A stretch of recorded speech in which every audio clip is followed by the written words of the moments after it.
1907 September 11 കുട്ടനാട്ടിലെ കൈനഗിരി എന്ന ചെറു ഗ്രാമത്തിലാണ് പാർവതിയമ്മയുടെയും ശങ്കരപ്പണിക്കരുടെയും മകനായി കെ നായരുടെ ജനനം. ആലപ്പുഴയിലെ സ്കൂൾ വിദ്യാഭ്യാസത്തിനു ശേഷം തിരുവനന്തപുരത്തും പിന്നീട് ICS നേടുന്നതിനായി ലണ്ടനിലേക്കും അദ്ദേഹം പോയി.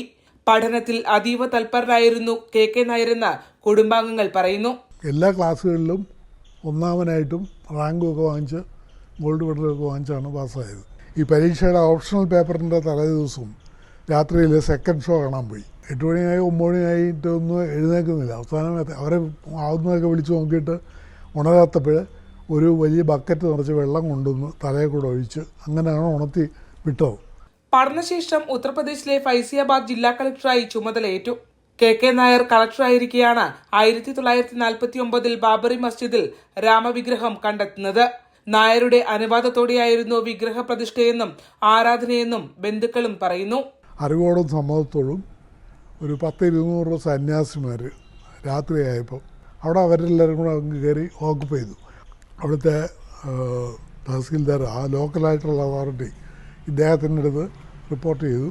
എന്തായാലും അത് അവരെ ഒഴിപ്പിക്കേണ്ടെന്ന്. അവരാണ് യഥാർത്ഥ അവകാശികൾ, യഥാർത്ഥ ഉടമകൾ അവരാണ്. അത് ഇത്രയും കൊല്ലം വേറെ ആളുകളുടെ കയ്യിൽ ഇരുന്നു എന്ന് പറഞ്ഞുകൊണ്ട് ഓണർഷിപ്പ് ഒന്നും മാറത്തില്ലല്ലോ, ബലമായിട്ട് പിടിച്ചതല്ലേ. അപ്പോൾ അതുകൊണ്ട് അവരെ ഒഴിപ്പിക്കാനായിട്ട് പറ്റത്തില്ല എന്ന് പറഞ്ഞു. ആദ്യഘട്ടം മുതൽ തന്നെ വിദേശ അധിനിവേശത്തിന്റെ ഭാഗമായി പിടിച്ചെടുക്കപ്പെട്ട ആരാധനാലയമാണ് ബാബറി മസ്ജിദ് എന്ന് നായർ ഉറച്ചു വിശ്വസിച്ചിരുന്നതായി അദ്ദേഹത്തോടൊപ്പം നിരവധി കാലം താമസിക്കുവാൻ കൂടി അവസരം ലഭിച്ച സഹോദരപുത്രൻ പത്മനാഭപിള്ള ഓർത്തെടുക്കുന്നു.